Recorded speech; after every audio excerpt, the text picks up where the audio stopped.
Olá a todos, bem-vindos ao nosso painel sobre mulheres LGBTQ e a questão, né, que é muito importante a gente pensar dessa intersecção com a questão racial também. Né? E nosso grande objetivo aqui hoje é falar, é trazer a perspectiva de mulheres, né, LGBTQs, sobre essa questão, né, como é ser mulher LGBTQ ou LGBT, né, indígena e negra. E para isso hoje aqui a gente está contando com a presença das incríveis Mayara Dias e Ananda Pushita.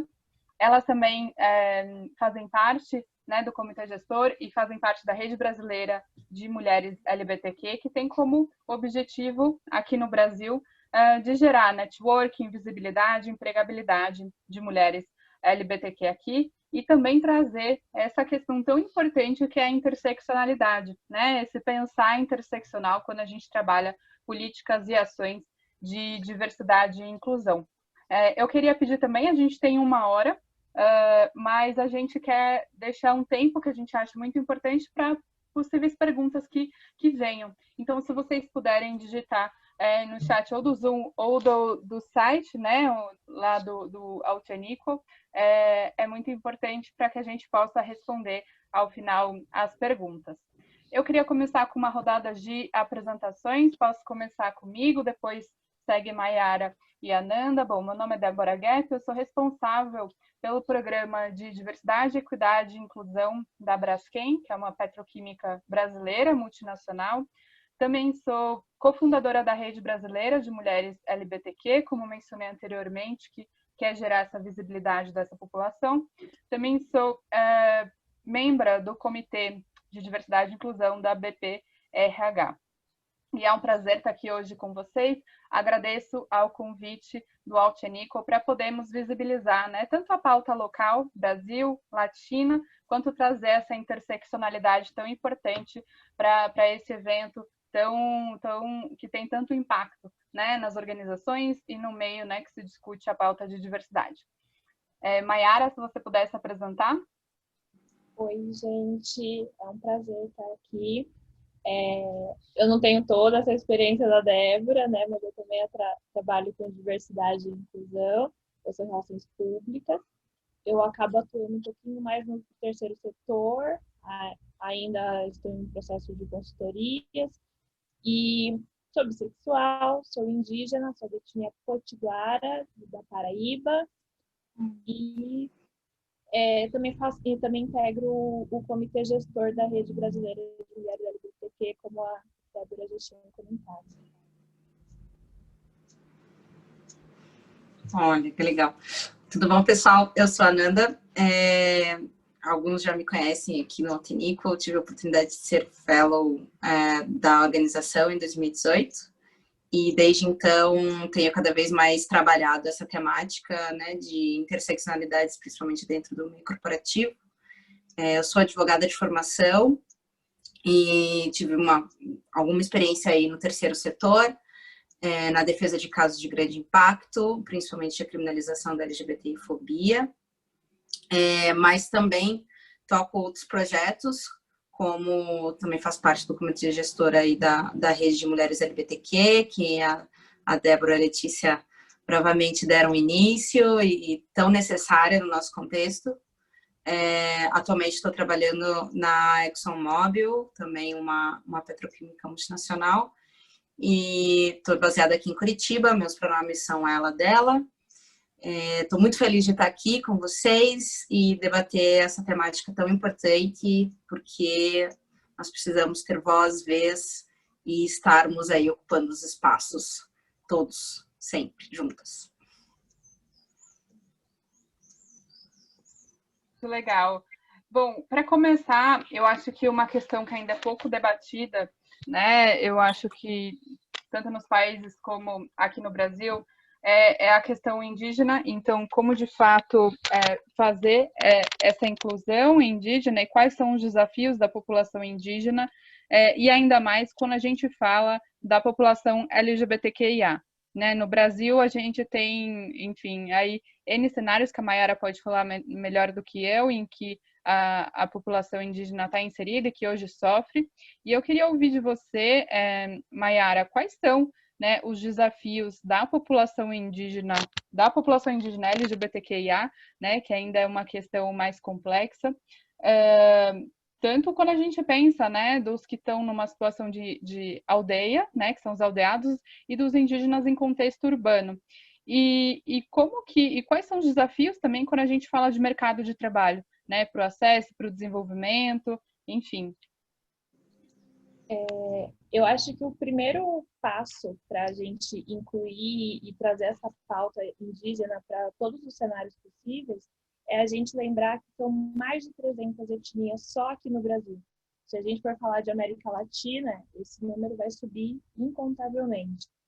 Então, a gente tem que saber que são povos, cada um com sua cultura, alguns costumes, algumas particularidades talvez sejam similares, mas em sua extensa maioria, a realidade da Maiara Potiguara, que nasceu em São Paulo, com certeza é muito diferente da Alice Pataxó, que é uma liderança indígena, é muito diferente de uma pessoa trans, da etnia Kuna. Então, são múltiplos cenários que a gente tem que englobar, mas englobar de uma maneira respeitosa, né? Muita gente tem aquele paternalismo, né, de falar os nossos índios, né? Nós não somos dos brancos, nós não somos dos não indígenas, nós não somos de ninguém, nós somos apenas de nós mesmos, né? Nós pertencemos apenas às nossas etnias, que são nossas famílias, são nossas nações. E dentro disso, a gente tem que entender que, da mesma maneira que a colonização trouxe todo tipo de infortúnios, um deles foi a homofobia. O primeiro homossexual assassinado no Brasil, o primeiro crime de homofobia no Brasil, foi de um indígena, que hoje a gente celebra, né, a vida de Tibira, né, ele se encantou, como a gente diz, e hoje em dia Tibira também é uma maneira de você... é um vocativo para pessoas LGBTQIA+. Bom, pensando na minha realidade, enquanto mulher bissexual e indígena, o que eu tenho para falar é que eu sou invisível. Eu não existo. Eu não existo no meio corporativo, eu não existo nos meios de diversidade, eu não existo nos meios conservadores. Então, eu não tenho esse espaço. Sempre que eu vou num evento como o nosso agora, a gente acaba, né, falando mais da realidade transgênero, ou talvez mais da realidade dos gays, talvez um pouquinho mais da inserção da visibilidade da mulher lésbica. Não sobra tempo para bissexual. E aí, né, e também tem aquele mito, né, de que eu sou meio hétero, né? Eu não sou tanto da comunidade, eu sou só um pouquinho. Enquanto indígena em contexto urbano, meu Deus, eu sou quase civilizada, eu sou quase integrada, que é um termo, né, super problemático que não vem ao caso agora. Mas quando a gente pensa nessas realidades, a gente tem que pensar principalmente como que a gente está lidando com o indígena. Eu sei se eu tenho um amigo indígena, eu sei se eu conheço algum indígena, porque até numa pesquisa informal, a gente já reparou que a gente, em formulários corporativos, a gente tende a não colocar que a gente é indígena. Ou a gente coloca, prefiro não responder, ou talvez a gente coloque como pardo. Por quê? Porque tem aquele estereótipo, né, de que o indígena verdadeiro é apenas aquele Yanomami de 1500, né?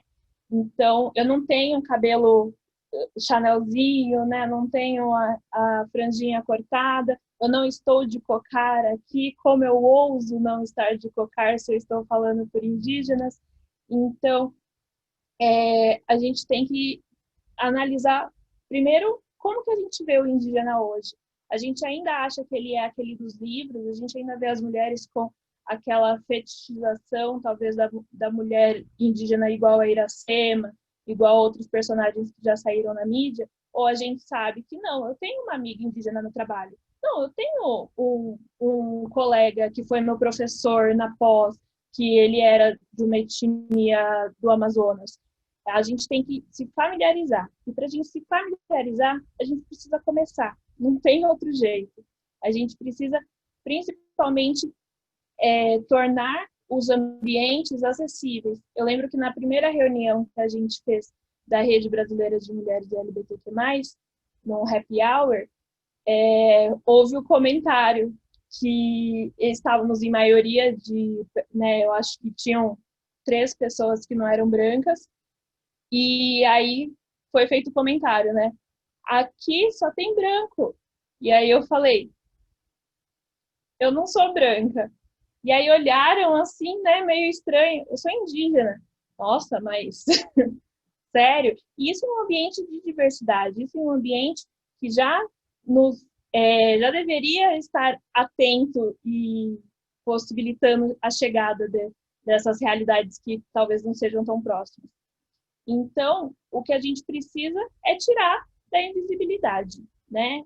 A gente tem que lembrar que no LGBTQ o B não é de biscoito, a gente tem que lembrar que quando a gente fala de assuntos de pautas raciais, tem os indígenas, nós somos os povos originários dessa terra, e quando a gente é chamado a atenção, né, não é por mal, às vezes, que nem recentemente teve o Black Lives Matter, né, toda essa repercussão, né, e aí os povos nativos, inclusive dos Estados Unidos, puxaram essa parceria, né, as vidas indígenas também importam, e houveram movimentações de quem ainda não estava familiarizado com essa situação, que às vezes ficou pensando, não, mas são os negros que estão morrendo. Ué, mas tem indígenas morrendo também. Aqui no Brasil, só pelo desmatamento, sem a gente contar as execuções. Só se a gente for considerar o desmatamento, a Covid, a perda de muitos e muitos anciões que a gente vem perdendo sem nenhuma ajuda da FUNAI, sem nenhuma ajuda do governo federal. Então, quando a gente pensa nessas particularidades, que a gente consegue conhecer, se abrir mais, né, conhecer mais culturas, e é assim que a gente começa a integração, a gente começa a visibilizar essas pessoas, tanto no meio LGBTQ, tanto no meio de pautas raciais, né, na pluralidade que é as pessoas brasileiras. É legal, Maíra, você trazer esses pontos. De fato, hoje, quando a gente pensa aqui no Brasil, né, a questão racial ela é muito pautada e olhada para a população negra, que de fato é uma emergência também que a gente tem. Hoje a população negra é mais de 54% da população, se eu não me engano, e simplesmente não ocupa os espaços de poder, não tem empregabilidade. E sobretudo quando a gente olha ainda para outras questões raciais, né, tão importantes quanto como a questão indígena, que ainda sequer começaram a ser faladas, né, dentro das empresas. Então, e ainda trazer, né, essa interseccionalidade é muito importante, porque o poder pensar, né, que uma pessoa indígena também pode ser LGBTQIA, também pode ser ter alguma deficiência, também pode ser uma pessoa indígena de outra religião, enfim, tem toda essa, enfim, né, esse leque de possibilidades, e eu acho que o pensar isso é muito importante hoje nos programas, aí nas organizações, enfim, né, na nossa mídia também, tudo isso. Quando a gente entra na questão racial, Ananda, e a gente traz, né, essa intersecção pensando na questão da mulher negra, né? E aí no seu caso, mulher lésbica negra, como você vê, enfim, quais são as barreiras, né, da mulher lésbica negra hoje para se desenvolver, para acessar cargos, né, no mercado de trabalho? Quais são os desafios aí que a gente vê para essa população? Olha, eu queria primeiro agradecer a fala da Maiara, que foi muito, muito importante. A gente está passando por um momento crucial aqui no Brasil, com a questão das queimadas e toda a questão do desmatamento, a olhar para o meio ambiente e para os povos que são os reais detentores, né, dessa terra, é urgente, e a gente precisa fazer isso para ontem, né? e falar dessa temática aqui no Alto Equal já traz aí uma pujança muito importante para a temática indígena. Débora, pensando nessa questão da interseccionalidade e das dificuldades, eu acho que a primeira dificuldade que a gente sofre enquanto população negra no país é não debater colorismo, por exemplo. A gente vive numa dita democracia racial que, na verdade, é inexistente. A gente sabe quais são os corpos que mais morrem, a gente sabe quais são os corpos que menos têm acesso à saúde, à educação, ao mercado de trabalho.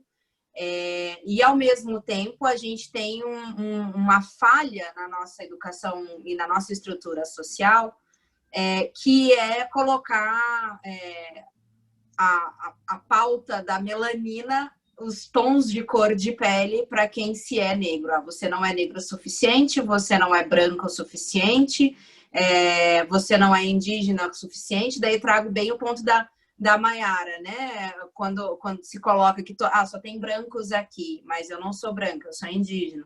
A mesma coisa na minha questão, né? Eu sou uma negra de pele clara, mas ainda assim a negritude vem na minha ancestralidade, na minha família e na minha cultura, né? Uma cultura que eu abraço com muito amor e com muito respeito à minha ancestralidade.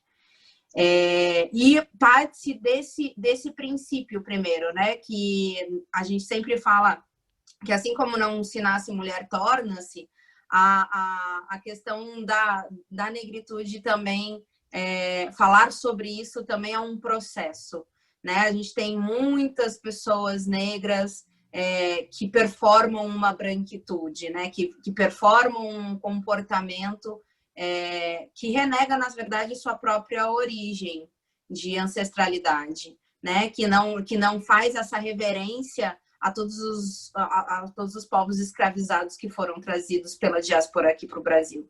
Então, debater e se conscientizar desse lugar que se ocupa já é um desafio, porque a todo momento a gente é educado a se ver como uma pessoa branca, a performar realmente e buscar uma vida como se brancos fôssemos, né? E no caso, quando se junta isso, a sexualidade, né, a orientação sexual e o gênero, então a gente já é educada a performar um estereótipo de feminilidade, né, de uma forma de se portar, de se vestir, de se falar. Amar uma outra mulher nesse contexto já é em si revolucionário, já é em si desafiador, né? Se colocar enquanto lésbica, sapatão, numa sociedade machista como a nossa, já é uma grande romper de barreiras, ainda mais se você coloca a questão racial à frente. E daí a dificuldade, eu acho, maior para a ascensão no mercado de trabalho, por exemplo, são os acessos, são as oportunidades. A gente muitas vezes não tem as mesmas oportunidades que as pessoas que estão nas multinacionais, nas grandes empresas têm. E dessa forma é muito mais difícil você chegar ao perfil que o recrutador vai dizer, não, essa é o fit para a vaga. Então, eu quero essa pessoa porque tem essa formação, sabe falar inglês, espanhol, enfim. Esse olhar interseccional, ele parte do princípio de que a empresa vai ter que fazer um esforço para realmente fazer com que essa reparação histórica, porque é uma reparação histórica, o povo negro brasileiro não teve os mesmos acessos que as pessoas que imigraram da Europa, por exemplo, e as pessoas brancas que aqui já estavam. Então, ter esse olhar é saber que tem-se que fazer algo a mais. Tens que buscar um currículo em outro lugar, tens que possibilitar o aprendizado de uma língua estrangeira, por exemplo. Precisa se sair da zona de conforto.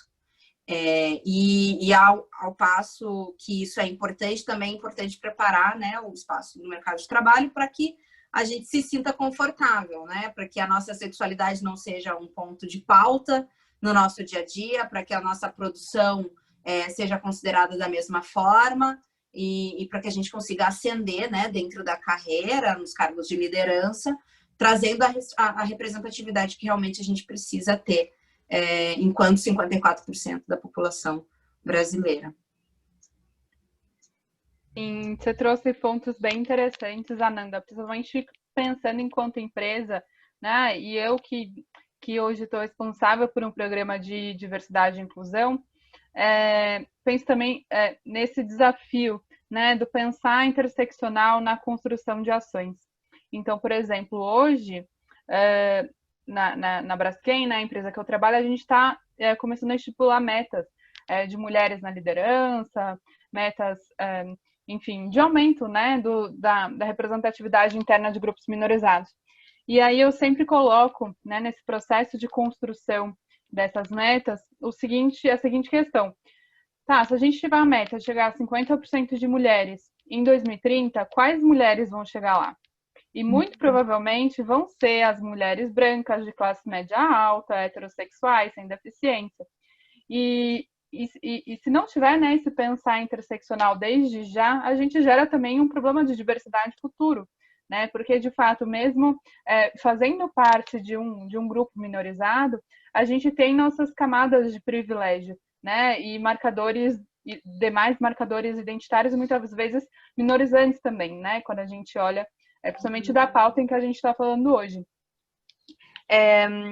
E eu acho que, enfim, levantar essa questão é muito importante, e mais do que nunca, eu vejo que hoje, no Brasil, a gente está tendo, dos últimos anos, né, os programas de diversidade começaram a tomar mais força, e eu vejo que hoje algumas empresas, né, como a gente viu do Magazine Luiza, né, recentemente, de lançar um programa de trainees exclusivo para a população negra, começou a elevar essa discussão e, de fato, mostrar como é importante a gente ter ações afirmativas num país que tem mais de 50% da população negra e que não estão nesses espaços de poder e de liderança. E falando aqui por São Paulo, né, e me colocando no lugar de onde eu nasci, onde eu ocupo, eu nasci num lugar de privilégio, né? Então, eu, a minha vida inteira, estando num país com mais de 50% da população, estudei a maior parte da minha vida só com pessoas brancas. E aqui em São Paulo, falando das bolhas, né, a gente fala muito do que aconteceu na África do Sul, do apartheid, mas usando São Paulo como exemplo, a gente tem um apartheid não oficial, digamos assim, né, que aconteceu entre centro e periferias. E você pode passar uma vida, né, sem ter um amigo negro, sem trabalhar com uma pessoa negra. Isso é muito, enfim, tem que gerar um incômodo nas pessoas, né? De fato, as ações afirmativas estão aí para a gente mudar, de fato, radicalmente essa situação. Aqui mais duas perguntas, né, para a Ananda e Mayara responderem, que eu acho que são importantes. A primeira é, como que vocês veem, né, que as organizações podem pensar de forma interseccional na criação de ações para diversidade e inclusão, quando a gente fala dessa questão de gênero, né, orientação afetivo-sexual e raça e etnia? Bom, então, a minha visão, até como relações públicas, eu acho que existem dois fatores. Um tem que ser coerente e o outro é ir direto ao ponto. Quando eu digo ir direto ao ponto, é exatamente o que a gente acabou de observar com o Magalu semana passada, com a Bayer, né? Tem que ser assertivo. O que está faltando na minha empresa para eu falar que a minha empresa é diversa? São negros? Então, eu vou buscar os negros aonde? Como que eu vou buscar os negros? E a coerência que eu digo é justamente de você entender. Eu tenho um espaço que vai recepcionar essa interseccionalidade, porque não adianta eu querer falar que eu apoio os LGBTs, eu apoio as causas raciais, eu sou contra o desmatamento, todas essas coisas que eu falo que é discurso de Miss, né? Todo mundo é contra tudo que é ruim, todo mundo gosta do que é bom. Então, a gente tem que fazer um olhar sincero para dentro da empresa, para ver se a gente tem um ambiente que vai acomodar essas pessoas, uma cultura de empresa que é inclusiva. Senão, eu tenho que, muito antes, mudar a cultura da minha empresa, buscar reformular valores, antes de pensar nessa interseccionalidade. Eu sei que todo mundo quer ser diverso agora, né? É o momento que todo mundo precisa, né? Eu quero apoiar todos os grupos.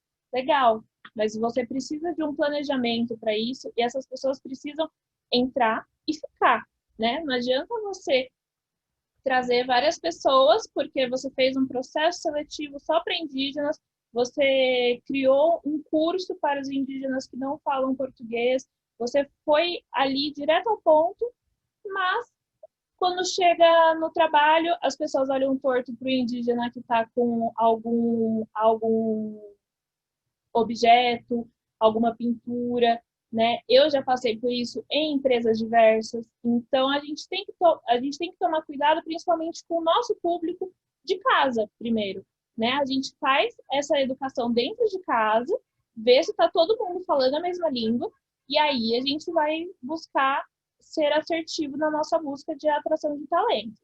Aí a gente faz o que tem que fazer. Eu não consigo contratar indígenas, por quê? Porque eles não falam português? Então, eu vou dar um curso de português. Eu não consigo contratar negros, por quê?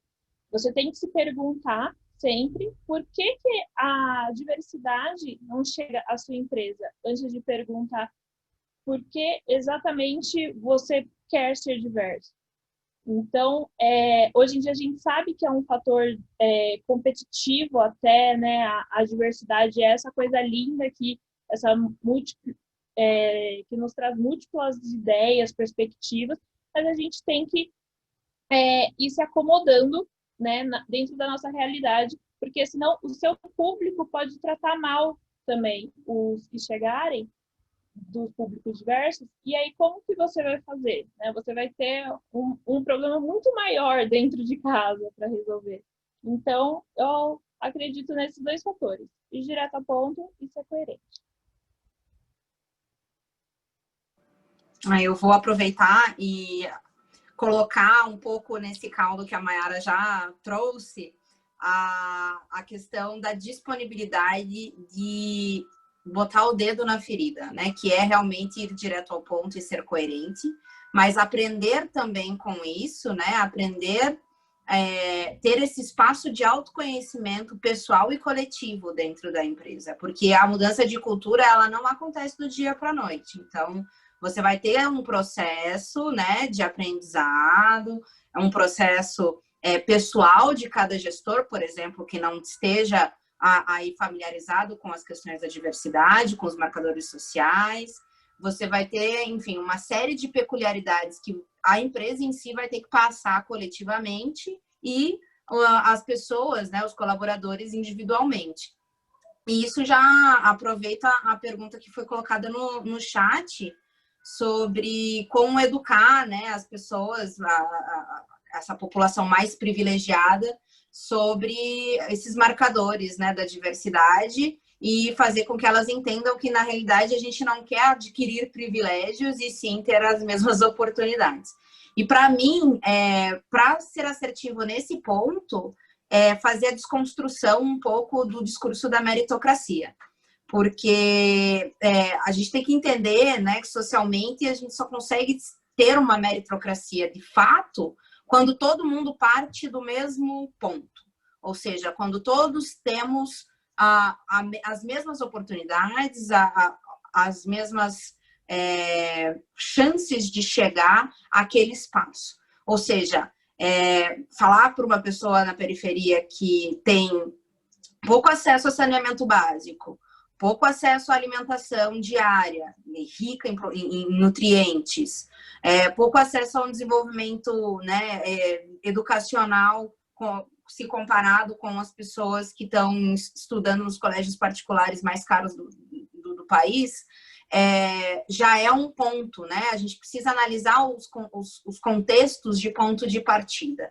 E para que isso se faça, né, para um grande público, tratar dessa questão da meritocracia como algo bem alegórico. Tem até alguns vídeos na internet de dinâmicas que falam sobre as corridas, né? Quem nasce ali com certos privilégios começa avante na corrida, né? E ainda assim, uma pessoa que está bem atrás nessas posições consegue, muitas vezes, chegar ao ponto final.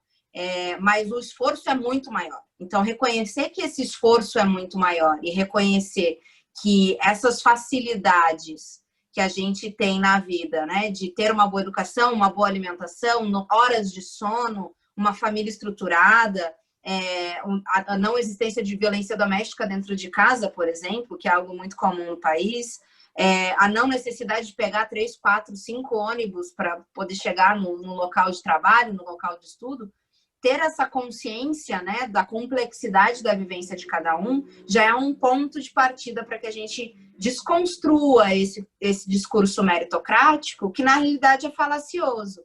É muito difícil, às vezes, para as pessoas que já estão, né, com esse privilégio posto, desconstruírem todas as suas camadas também de privilégio, né? Porque a vida é muito simples, né? Para essas pessoas sempre foi assim, né? Sempre foi fácil. Às vezes as dificuldades eram difíceis, mas não tanto. Os obstáculos não são os mesmos, né? E aí não é uma comparação de quem sofre mais, é uma comparação de quem tem as mesmas oportunidades de tocar a vida, né? Porque problemas todos nós temos e sempre vamos ter, né? Viver é uma corrida de obstáculos. E eu acredito que é isso. Eu acho que a empresa, para conseguir ter esse olhar, tem que ser não só assertiva e ir direto ao ponto, né? Saber o que se quer e ter essa disponibilidade de autocrítica, autoconhecimento, mas também fazer com que a população privilegiada que ocupa os espaços dessa companhia consiga enxergar essa complexidade. Porque você chegar num espaço de trabalho e ver todas as pessoas que limpam aquele espaço sendo as mulheres negras, na maioria das vezes, que chegam ali 5 da manhã ou acordam muitas vezes de madrugada para estarem ali naquele horário, também tem filhos a criar. Os filhos dessas mulheres vão conseguir chegar nos espaços né, daquele escritório, por exemplo, ou não? É simplesmente mudar essa chavinha, né, de conseguir se desconstruir. Fazendo um pequeno complemento, muito pequeno mesmo, que a fala da Ananda é brilhante, mas eu acho que respondendo as perguntas, respondendo a pergunta, né, que falou que tem dificuldade de fazer os grupos privilegiados, entender as ações afirmativas, eu acho que, feliz ou infelizmente, a gente precisa também de um pouquinho de aula de história. Recentemente, eu até estava numa discussão com portugueses e eu descobri que a maneira que eles contada a história da colonização é completamente diferente de como a gente conta aqui no Brasil. Sendo que a do Brasil, né, da extrema maioria das escolas brasileiras, já é uma perspectiva tendenciosa, né? Já tem os seus problemas dentro da perspectiva brasileira. Sabendo que eles se colocam como os que trouxeram o conhecimento, os que salvaram todas as almas que viviam aqui, e acreditar nisso fielmente até hoje, a gente tem que dar esse passo para trás. A gente tem que, né, fazer aula de história básica, aula 1, né? Como foi que isso aconteceu? Até porque uma sugestão que eu dou, além das dinâmicas que a Ananda citou, das corridas de privilégios, um exemplo sempre que eu dou é fazer o teste do pescoço, né? Você vira o seu pescoço de um lado para o outro e procura quantos negros, quantos indígenas, quantas pessoas com deficiência tem ali onde você está. E aí você se pergunta, será mesmo que nenhuma pessoa negra, nenhuma pessoa indígena, nenhuma pessoa com deficiência ou qualquer que seja outra particularidade não tinha capacidade de chegar aqui? Será mesmo que só esses brancos aqui,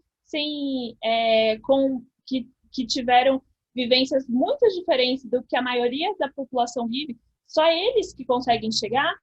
Porque isso volta na questão da meritocracia que a Nanda falou desde o começo. A gente tem que desconstruir esse olhar meritocrático.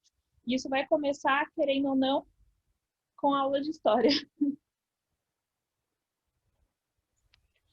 Sim, não, excelentes pontos. Eu acho que o Brasil, ele viveu, né, como vocês bem pontuaram até então, o famoso mito da democracia racial, né, em que, de fato, sim, somos um país diverso. Isso é um fato, somos muito diversos. Somos um país formado, né, que foi formado além dos povos originários, também povos de diversas nacionalidades, enfim. Então, é um país de fato diverso, mas é um país que eu acho que começou a cair, né, as grandes fichas há infelizmente, pouco tempo. Nós não somos um país inclusivo, né, que oferece oportunidades iguais para todas as pessoas. E eu acho que esses sintomas também, né, aliás, esses fenômenos sociais excludentes, como machismo, racismo, homofobia, transfobia, capacitismo, enfim, todos eles, infelizmente, eles foram parte de um projeto de construção de sociedade, de suas instituições, né? E aí, quando a gente fala de políticas de promoção de equidade e inclusão, a gente está falando da revisão do como isso foi construído, a fim de oferecer oportunidades iguais para todas as pessoas e diminuir, né, essa diferença tão grande, tendo em vista que pessoas nascem com mais privilégios e outras não. Uma pergunta aqui que eu acho que é importante, né, fazer para vocês as pessoas, então, né, com mais privilégios, olhando principalmente dentro de empresas, não só dentro de empresas, extrapolando um pouco isso, como que elas podem ajudar, né? Porque eu acho que o papel da pessoa, quando, enfim, ela entende que ela nasce com privilégios e ela teve mais facilidade de acessar, né, os espaços em que ela está, seja espaço de poder ou de trabalho ou de desenvolvimento, né, educacional, tem que entender que, na verdade, isso não é uma culpa, né? Nem um peso a se carregar, mas, na verdade, isso é um fato em que a pessoa precisa ter consciência e, a partir disso, usar disso para promover uma transformação social, né? Então, quando a gente fala de pessoas com mais privilégios, qual o papel que essas pessoas podem ter ativamente, assim, falando na prática, para promover mais inclusão, né, para as pessoas de grupos minorizados e, sobretudo, né, quando a gente fala de mulheres LGBTQs, negras e indígenas?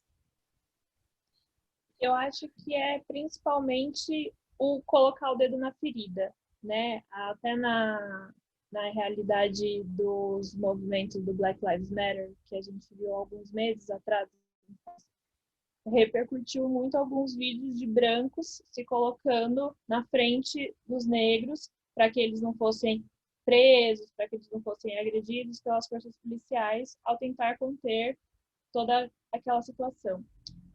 Claro que trazendo para o mundo real, né, a gente não está falando para todo mundo se jogar na nossa frente, eu não estou convidando ninguém a vir na minha aldeia lutar com um garimpeiro, né, mas a gente tem que... Como que eu posso ser esse apoio? Então, eu acho que eu volto naquele ponto que eu levantei no começo, de conhecer, porque se eu não sei que existe, eu não vou trazer para a conversa. E aí, depois que eu sei que existe, que eu, né, mesmo que uma pessoa indígena, mesmo que duas amigas negras, mesmo que um professor asiático, quando a gente pensa, quando a gente tem o contato com essa realidade e a gente problematiza essa realidade, esse já é o começo do apoio. Porque aí você naturalmente vai se ver trazendo essa perspectiva, essas pautas de inclusão.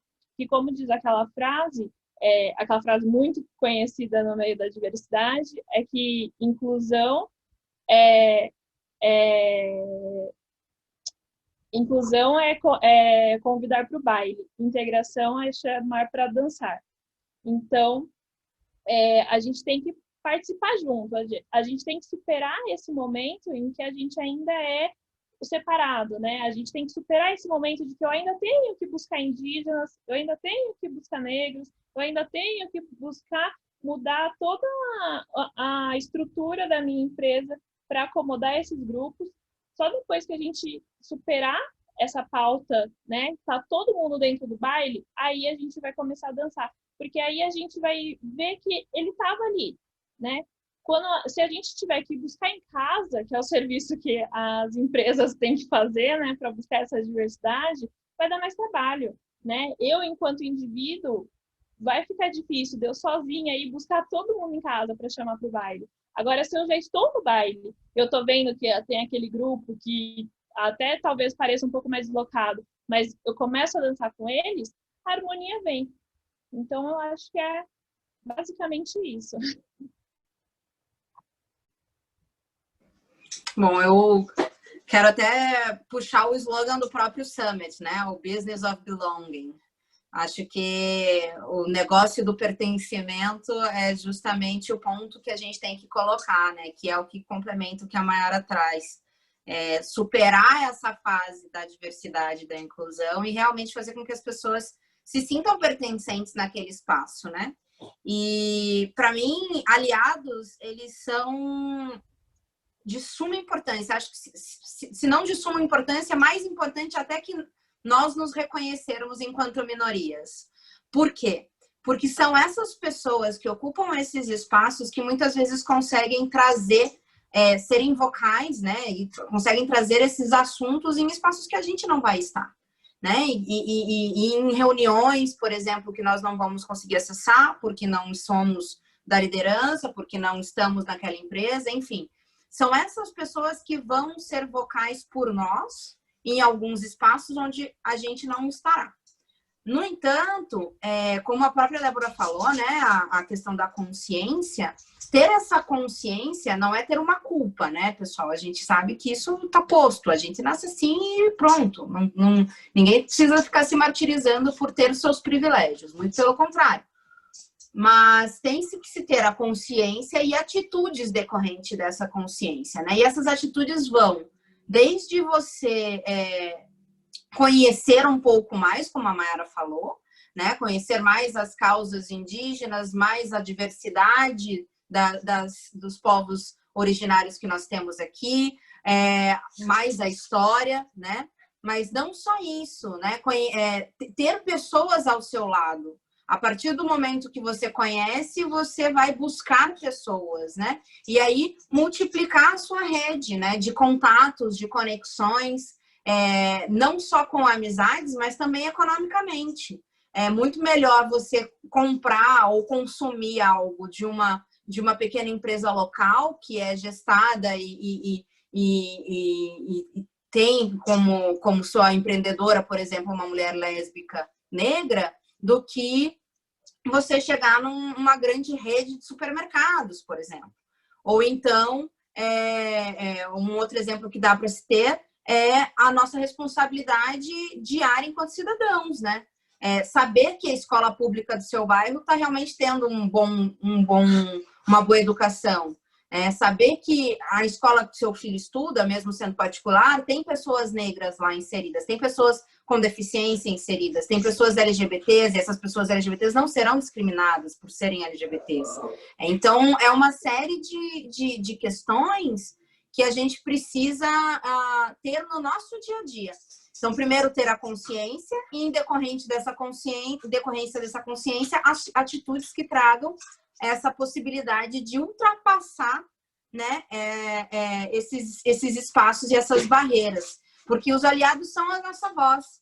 Então, como eu falei, né, eles vão falar por nós em muitos espaços onde a gente não vai conseguir chegar. Sim, exatamente, né? E aí a gente sabe que hoje o topo da pirâmide, né, aí nas grandes organizações e em outras organizações, não só as grandes também, é o clássico público, né? Homem branco, hétero, sem deficiência. E eu acho que é muito importante, né? A gente dialogar com essa população para que eles entendam a importância disso, não só para a sociedade, como, é claro, como a gente sabe, o imperativo ético, né, que o tema tem, mas como uma questão de estratégia de pessoas, estratégia de negócio. Quando a gente fala dos privilégios, né, e quando a gente vê, né, vídeos como a corrida do privilégio, hoje as empresas estão pensando, e eu acho que para muitas está caindo a grande ficha, de que potenciais talentos, né, e pessoas que de fato poderiam fazer uma grande transformação na organização, por por questões, né, históricos sociais que dão mais privilégios a uma do que às outras, e elas acabam não conseguindo nem chegar no processo seletivo, as organizações acabam perdendo grandes e potenciais talentos, né, aí para fazer parte da organização. E aí, citando novamente o exemplo do Magazine Luiza, quem é o público, né, comprador aí potencialmente do Magazine Luiza? A nossa sociedade, em que mais de 50% é da população negra. E o próprio Magazine viu que na sua liderança tinha, se não me engano, era 14%. Né? Então, quem está tomando essas decisões e para qual população? Então, também, além de, como eu sempre repito, isso ser um imperativo ético, ser o certo a ser feito, é também uma questão de negócio. Né? Você vai representar dentro das suas equipes de tomada de decisão o seu cliente final. Então, isso é uma grande estratégia de negócio. Quando a gente fala, né, principalmente quando a gente formou a nossa rede, aí pensando nessa questão de gênero e orientação afetivo-sexual, a gente veio, né, acho que muitas de nós se juntou nessa rede depois de muitos incômodos, né, dentro do próprio movimento LGBTQIA, tanto movimento social, tanto movimento privado nas organizações, né, público-privado nas organizações, em que dentro dos grupos, né, que eu já vou linkar com a pergunta que fala dos grupos, né, de afinidade. Dentro das discussões nas organizações em prol da equidade de gênero, não se tem espaço para se falar da questão LGBT. E dentro dos grupos ou das pautas para se falar da questão LGBT, não se tem espaço para falar da questão da mulher. Né? Então, a heteronormatividade em um e o machismo, né, estrutural aí em outro, não permite a visibilidade, né, das questões das mulheres LGBTQ, que é tão importante. Quando a gente fala das organizações, por exemplo, a questão de licença maternidade, dupla licença maternidade, tem muitas questões, né, referentes à nossa população que ainda não são visibilizadas nas empresas e não são consideradas na construção de políticas, e por isso é tão importante a gente ter essa visão interseccional.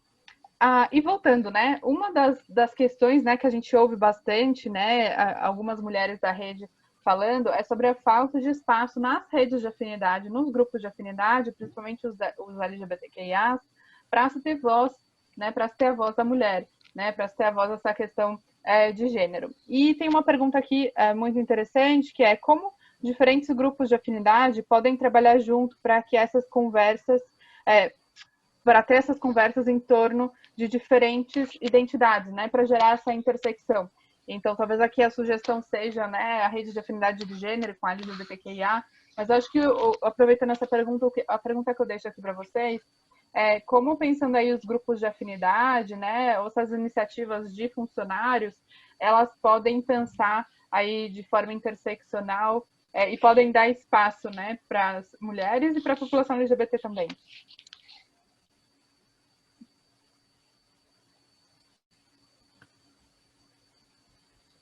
Opa! Vou começar essa, então. Bom, eu tenho um exemplo bem bacana, não só na companhia em que eu trabalho atualmente, mas também em outras que eu já tive a oportunidade de falar e estar junto, né? Que é justamente eventos conjuntos, para trabalhar temáticas que são interseccionais e que são atinentes a todos esses grupos de certa forma, né?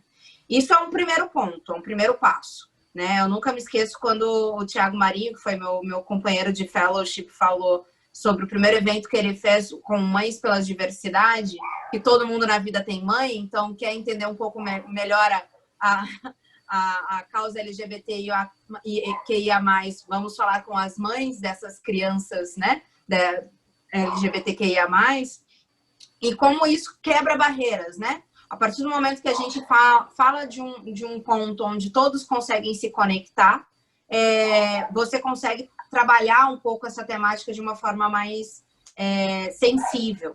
E eventos conjuntos é um primeiro passo. No entanto, tentar internamente também fazer esses debates interseccionais. Ou seja, tem um grupo de afinidade LGBTQIA+, vamos treinar ou priorizar a liderança de uma mulher bissexual, de uma mulher pansexual, de uma mulher lésbica, de uma mulher trans. Você tem aí um grupo étnico-racial, vamos tentar priorizar mulheres dentro desse grupo étnico-racial também. Você tem um grupo de afinidade que discute religiões, vamos tentar trazer um pouco mais sobre religiões de matriz africana, por exemplo, ou então religiões indígenas. Como cada etnia traz, né, a sua religiosidade? Quais pessoas, como isso afeta, né, o nosso dia a dia de trabalho? Falar sobre isso em cada ponto é extremamente importante. Além, principalmente, por exemplo, nos grupos de afinidade de mulheres, né? Como se fala a pauta trans dentro do grupo de afinidade de mulheres, majoritariamente cisgêneras, né? Vamos discutir um pouco mais sobre maternidade, sobre casais lésbicos ou bissexuais ou pansexuais tendo filhos. Como que a gente consegue discutir maternidade fora também do grupo de mulheres, né? Discutir maternidade dentro do grupo LGBTQIA+, com 2 pais, por exemplo. Tentar brincar realmente com essas múltiplas realidades que são atinentes a todas essas pessoas que compõem esses grupos, né? E pensar um pouco fora da caixa essas temáticas. Porque falar sobre, né, a representatividade da mulher não é só falar sobre dupla, tripla jornada dentro de casa, levando seus filhos da escola, etc. É falar sobre se as pessoas te reconhecem realmente enquanto mulher, né, no caso das mulheres trans. Então, tem muitas questões que a gente pode trazer nessas nuances, né? E esse diálogo é mais do que importante, porque é isso que vai trazer as ideias inovadoras, é isso que vai trazer a potencialidade dos seus colaboradores. E como a Débora falou, né, essa estratégia de negócios muitas vezes consegue ter um start, um link dentro desses grupos de afinidade.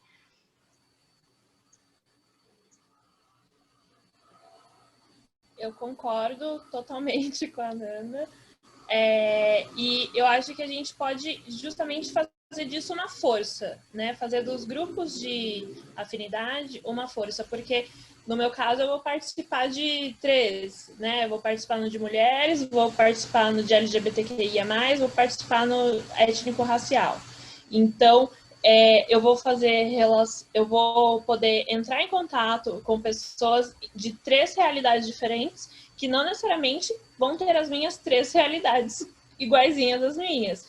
E mesmo se fosse iguaizinhas às minhas, ainda assim teria a troca natural do ser humano, que é essa coisa múltipla, essa coisa complexa, né? Então, fazer da diferença o diferencial. Então, até eu gosto muito de citar uma pesquisa que a Débora que me indicou da CIA, de que eles descobriram de que o 11 de setembro, como que a CIA não ficou sabendo, né? Como que aconteceu tudo aquilo.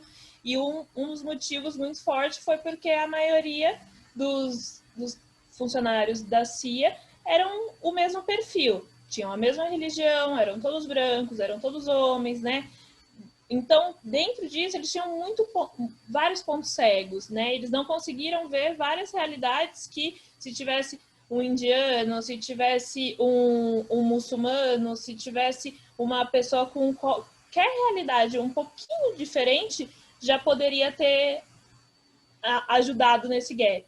Então, eu acredito que dentro da pluralidade, dentro das diferenças que a gente consegue fazer essa força, né, da multiplicidade dos seres humanos. Não, total, muito bom. Eu gosto muito dessa pesquisa. Eu fiquei bem curiosa quando a vi, porque eu acho que ela traz muito isso, né? Quem quiser depois pesquisar, dá um Google, joga BBC 11 de setembro diversidade. E aí ela conta um pouco disso e traz até para estratégias bélicas, né? É importante ter equipes heterogêneas, né? Quanto mais para a gente pensar aí como a gente gera produtos, né? Para uma sociedade tão diversa, né? Gera produtos mais aderentes, mais interessantes. Então, acho que isso passa por tudo. Tem um último comentário aqui que eu acho que é importante a gente pontuar também, que fala sobre a falta de visibilidade de mulheres trans, né, enquanto mulheres lésbicas também. Então, a gente sabe que mesmo dentro, né, da comunidade LGBTQIA, ou mesmo dentro da comunidade lésbica, bissexual, pan, enfim, ainda infelizmente existe preconceito contra mulheres trans, né? Mulheres trans, muitas vezes lésbicas, bissexuais ou pan, enfim. Mas aqui no caso está falando de mulheres lésbicas e trans. E eu queria comentar um pouco com você, eu acho que como que a nossa comunidade pode fazer esse exercício de inclusão, né, da população cada vez mais. O que vocês acham, né, para a gente fechar aqui o nosso painel?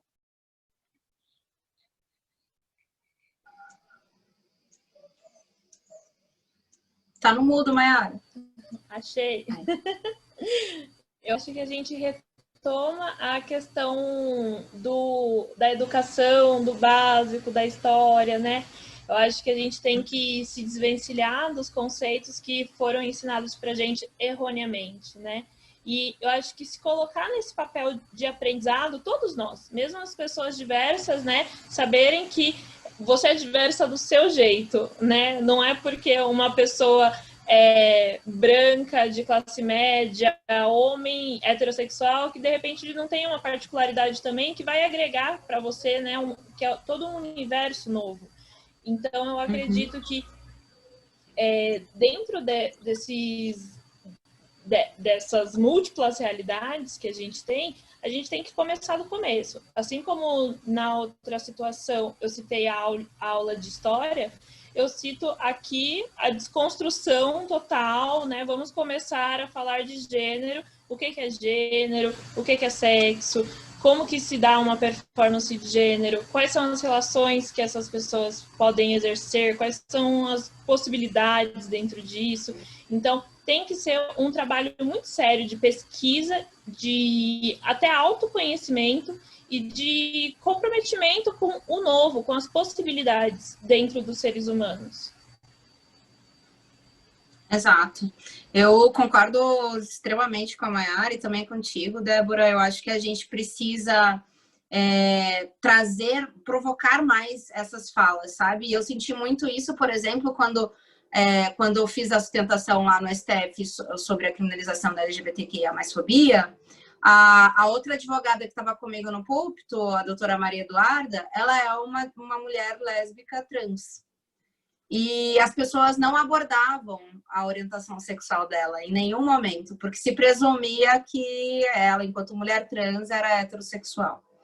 E isso me incomodava muito, né? Porque, assim, como assim as mulheres que defenderam o Supremo, uma trans, uma lésbica e os 3 homens gays? Não, gente, eram 2 lésbicas, né? E isso saiu em vários jornais, né? Tipo, parecia que a Maria Eduarda ela só cumpria a caixinha da pessoa trans naquele espaço. E sendo que ela tem uma companheira, é casada, enfim, já tem uma vida aí consolidada e quase nunca fala sobre a sua orientação sexual. Então, realmente, é algo que é invisibilizado dentro também da nossa própria comunidade. A gente tem essas camadas de privilégio em todos os espaços, né? Não é porque eu sou uma mulher lésbica cisgênera que eu não tenho os meus privilégios de ser cisgênera, por exemplo, de não ter que passar por todo o preconceito que as pessoas trans passam. E entender esses espaços é iniciar uma desconstrução, né? Tirar as camadas da cebola, né? Que nos desconstroem todo dia e colocar, trazer para si as camadas que podem nos agregar.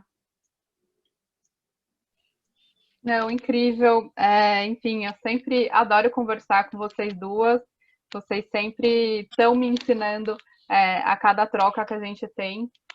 Eu acho que aqui fica o recado também, né, para a gente começar a pensar mais de forma interseccional, pensar nessas diversas possibilidades de existir.